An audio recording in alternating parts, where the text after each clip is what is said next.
नमस्कार मित्रांनो, आज आपल्याकडे आलेली आहे 2013ची होंडा सिटी 1.5 इंजन आहे, पेट्रोल वेरियंट. गाडीचा चारही टायर होऊ शकता, चांगल्या कंडिशनमध्ये आहे. चारही टायरला बॅक व्हील आहे, फर्स्ट जोइंटर पाहू शकता. Auto gearbox, power steering, power window आहे. गाडीला साऊंड सिस्टम आहे.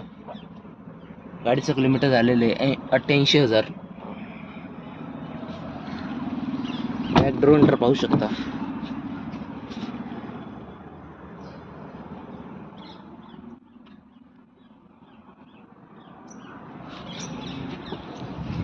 मित्रांनो, गाडीचं प्राइस कोट केलेली आहे 4,25,000. निगोशिएबल प्राइस आहे. गाडीवर लोन करून भेटेल. 2013ची सिंगल ओनर होंडा सिटी 1.5 इंजनमध्ये. मित्रांनो, आपल्या चॅनल नवीन असेल तर चॅनलला सबस्क्राईब करा. स्क्रीनवर दिलेल्या नंबरवर कॉल करा. जास्त शेअर करा. VIP number, visit for more cars.